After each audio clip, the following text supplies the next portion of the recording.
मैं इस समय हरियाणा के रोहतक जिले में हूं और 2012 बैच के आईएएस अधिकारी धीरेंद्र साहब से मेरी भेंट हुई है और रोहतक के कमिश्नर हैं ये, और आम व्यक्ति से लगातार सुबह से ये मिल रहे हैं। जब से मैं इनके कार्यालय में इनसे मिलने के लिए आया हूँ, हर आम व्यक्ति की समस्या को ये सुन रहे हैं। आप देख सकते हैं इनका नाम यहाँ 13 नंबर में लिखा हुआ है, धीरेंद्र जी, और 30/8/2022 को ये योगदान इन्होंने अपना दिया है। मैं सर से बात करता हूं और सर से पूरा परिचय लेता हूं कि कहां ट्रेनिंग की है, कहां सर रहे हैं। सर अपना पूरा परिचय दिया जाए सर। मेरा नाम धीरेन्द्र खरगटा है। मैं 2012 बैच का आई। सर 3 जिले में आप डीएम रहे, अब भिवानी में आप कई महत्वपूर्ण पद पर है, कैसा महसूस कर रहे हैं हरियाणा में काम करने से? बड़ा अच्छा है, काम करने का काफ़ी चुनौतीपूर्ण भी है। साथ ही साथ जो पब्लिक की आशाएं काफ़ी ज़्यादा होती हैं, तो कोशिश यही रहती है कि उन आशाओं को पूरा ज़्यादा से ज़्यादा पूर्ण करने की कोशिश करें। कैसा सर पढ़ाई लिखाई के साथ साथ आईएएस अधिकारी, शायद शुरू से आपने धीरेंद्र जी सोचा था कि एक आईएएस अधिकारी बनना है? नहीं, पहले तो नहीं सोचा था, लेकिन ये जो दृढ़ता है, ये जवाहरलाल नेहरू विश्वविद्यालय के अंदर जब मैं पढ़ाई कर रहा था उस समय जागृत हुई थी, और उसी समय में काफ़ी सारे हमारे जो सीनियर्स थे उनका सिलेक्शन आईएएस में हो गया था, तो उन्हीं को देख के ये मन में आया। तो कहाँ सर ये जवाहरलाल नेहरू कहाँ पर है?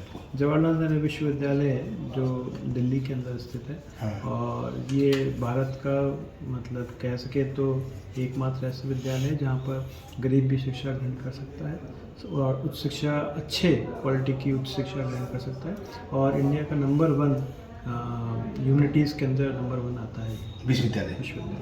देखिए, जवाहरलाल नेहरू विश्वविद्यालय जहां गरीब छात्र भी अच्छे से पढ़ाई लिखाई कर सकते हैं, सर ने वहां से पढ़ाई लिखाई की, कई इनके सीनियर आईएएस अधिकारी बन गए, तो इनके मन में भी तमन्ना रही कि हर हाल में आईएएस अधिकारी बनना है। जब चयन हो गया तो कैसा लगा? माता पिता को, पिताजी कर्मचारी थे, बहुत एक साधारण परिवार से धीरेंद्र जी आप आते हैं, कैसा महसूस हुआ आपको? नहीं, काफ़ी उत्साह का कारण होता है, और साथ ही साथ जब परिवार में कोई ना हो और आप इस तरह से मुकाम पे आए, तो ना सिर्फ जीवन शैली में बल्कि पूरे एक समाज के अंदर भी आपका नाम जाना जाता है।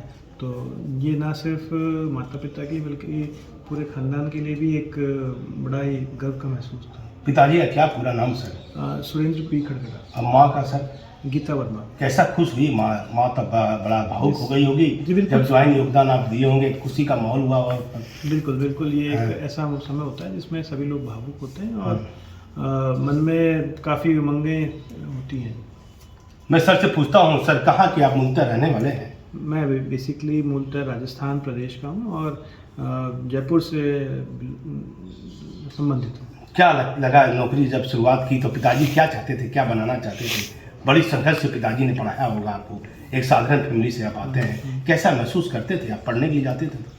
देखिए, चुनौतियां सब जगह रहती हैं, और कई बार तो हमारे पास पैसे भी नहीं होते थे। पिताजी के बीच में क्या नाम बोलते हैं, जॉब चली गई थी, तो उन्होंने वॉलंटरी रिटायरमेंट ले लिया था।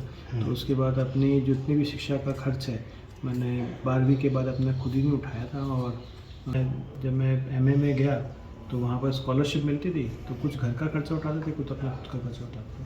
देखिए, धीरेंद्र जी के बहुत साधारण परिवार से हैं और अपनी पढ़ाई का जिम्मा भी ये खुद उठाते थे, काम करते थे, और काम करने का जो समय मिलता था उसमें ये पढ़ाई करते थे।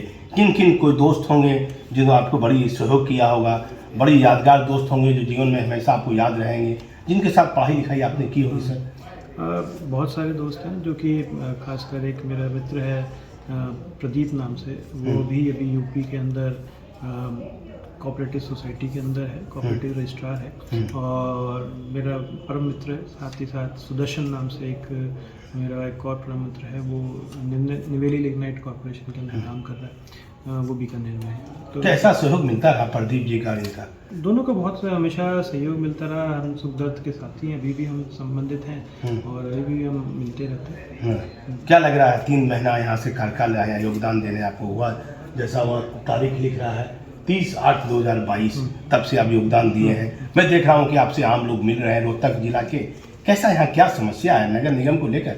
देखिए, नगर निगम में जैसे कि आपको पहले बताया कि नगर निगम में जो एक चुनौतीपूर्ण एक पोस्टिंग है, जिसके अंतर्गत आपका मुख्य यही होता है कि जो जन समस्याएं होती है, खासकर शहर की जो दैनिक लेवल की है, वो उसकी काफ़ी ज़्यादा समस्याएं हमारे पास आती है, जिसको कि हम निराकरण करते हैं। कैसा महसूस कर रहे हैं सर आम लोगों से? कब कब कब क्या कोई मिलने का कोई टाइम है, क्या हर समय मिलते हैं? देखिए, जैसे वैसे तो हमारा 11 से 12 समय होता है, लेकिन मैं 9 से 5 रहते हैं ऑफिस के अंदर, और यदि कोई फील्ड वर्क नहीं हुआ तो ऑफिस में जब भी कोई व्यक्ति आता है तो हाथ के हाथ हम निपटा जो भी मिलने का होता है उनसे बात। धीरेन्द्र जी, मूल समस्या क्या लगी आपको ज्वाइन करने के बाद नगर निगम में, आप रोहतक में? देखिए, नगर निगम की सबसे पहले तो अभी जो चिंताएं होती हैं वो है कि एक तो जो डेवलपमेंट के कार्य हैं वो ना रुके, दूसरा जो उसकी जो आय है उसकी आय में निरंतर बढ़ोतरी होती है। तो ये दोनों चुनौतियाँ की परस्पर पटरियाँ हैं जो कभी मेल नहीं खाती, तो उसी में चैलेंज लगा रहता है। तो ये क्या सर व्यवहारिक तौर पर कैसा आपको महसूस हो रहा है? योगदान देने के बाद कैसा आपको लग रहा है? ठीक लग रहा है, कोशिश है और भी अच्छा काम कर सकें। हाँ, तो लोगों को क्या आप संतुष्ट आपसे हो रहे हैं, मिलकर जा रहे हैं? अब मैंने देखा तुरंत आप ऑर्डर भी कर देते हैं। क्या मूल समस्या पानी उन्हीं को लेकर, या विकास जो राज्य सरकार उन्हीं को लेकर, या विकास जो राज्य सरकार का विकास है, हरियाणा राज्य सरकार का? देखिए, जो समस्याएं होती है वो मैंने आपको बताया कि समस्याएं जैसे सड़क की है, सड़क रिपेयर की है, जैसे सड़क में कोई गड्ढे हो गए उनके ऊपर है, साथ ही साथ कहीं पे कोई इंक्रोचमेंट की समस्या है, जो मुख्यमंत्री पोर्टल होता है उसके ऊपर कोई समस्या आती है वो है, टैक्स संबंधित कोई निराकरण होता है उसके बारे में आती है, ये सारी समस्याएं हैं। और विकास के जो कार्य हैं धीरेन्द्र, वो आपके द्वारा के राज्य सरकार के द्वारा विकास के कार्य हैं, उसको धरातल में कैसे किए जा रहे हैं? ठीक तौर पे किए जा रहे हैं। कोशिश यही है कि हम ज़्यादा से ज़्यादा अपना रेवेन्यू बड़ा करें, और उसको बड़ा करने के लिए चैलेंजेस आते हैं, उन चैलेंजेस को हम कोशिश करते हैं उनको निराकरण कर सकें, और नए नए आयाम जो आते हैं अर्बन प्लानिंग के अंदर वो हम उसको चिन्हित करके और उसके ऊपर कार्य करें। 2012 बैच के IAS अधिकारी धीरेन्द्र जी है। जैसे सर अपने मित्र के बारे में बताया, तो गुरु की एक महत्वपूर्ण भूमिका रहती है। क्या स्कूल टाइम में कहाँ से पढ़ाई की, गुरु कौन होंगे? जैसे मैं तो अपने जो प्रथम जो गुरु मानता हूँ वो मैं अपने ज्योग्राफी के टीचर को मानता हूँ, और उन्हीं को मैंने अपना एमफिल डेजर्टेशन जो है, सुरेश बलवाड़ा जी थे मेरे स्कूल के टीचर, उन्हीं को मैंने अपना डेडिकेट भी किया। कहाँ स्कूल था sir? Subodh public school Jaipur के अंदर। सुबोध पब्लिक जयपुर के अंदर में एक स्कूल है, और वहाँ टीचर थे सुरेश बलवाड़ा जी। कैसा उनका लगा, कैसा पढ़ाई लिखाई करते थे? देखिए, वो काफ़ी ही कड़क मिजाज के टीचर थे, और जो भी पढ़ाते थे बड़ा स्पष्ट तरीके से पढ़ाते थे। एक नेचुरल अट्रैक्टिवनेस होती है कि कोई अगर आपको टीचर अच्छा लगता है, अच्छा पढ़ाता है, तो आपके मन में वही होता है। आज भी सुरेश जी पढ़ा रहे हैं सर? नहीं, अभी तो वो रिटायर हो गए, लेकिन मैंने अपने डेडिकेशन अपने एमफिल उनको डेडिकेट किए और उनको एक कॉपी भी दी है। काफ़ी खुश हुए जब उनको पता लगा कि मैं IAS बन गया, साथ में मैंने अपने डेजर्टेशन भी डेडिकेट किए। तो मुलाकात होती है कुछ यादगार पल, जैसे टीचर मारते भी छड़ी लेके, उस पर का कोई यादगार पल आपको ना कि कुछ याद नहीं किया? अगर टीचर हमेशा अच्छा के लिए ही करता है तो वही चीज़ें याद होती हैं, और वही चीज़ आगे याद आती है कि अगर वो नहीं की होती तो फिर वो आगे मार्गदर्शक की तरह नहीं होती। तो गुरु का बहुत महत्वपूर्ण रोल रहा। सुरेश जी, क्या नाम बताया? सुरेश बलवाड़ा। सर, क्या आप गुरु के बारे में बता दिए। माँ पिताजी का एक महत्वपूर्ण रोल होता है, आपके दुख सुख के जीवन में महत्वपूर्ण साथी थे। कितने भाई बहन हैं सर आप लोग? जी, मेरा एक भाई है। एक भाई? छोटा भाई। और क्या करता है सर? सरकारी? वो भी अपनी जॉब वगैरह कर रहा है, प्राइवेट जॉब कर रहा है दिल्ली में। और सिस्टर भी कोई है? सिस्टर नहीं। तो क्या बीच बीच में जाते हैं गुरु जी से, माता पिताजी से मुलाकात होती है? पिताजी तो स्वर्गवास हो गया है, लेकिन माता जी हैं घर पे, तो हमारा एक सामूहिक परिवार एक साथ रहता है, तो वहीं पर अभी हम जाते रहते हैं। क्या पिताजी का हाल फिलहाल स्वर्गवास हुआ? 5 साल पहले हुआ। कैसा निकला कोरोना महामारी के दौरान?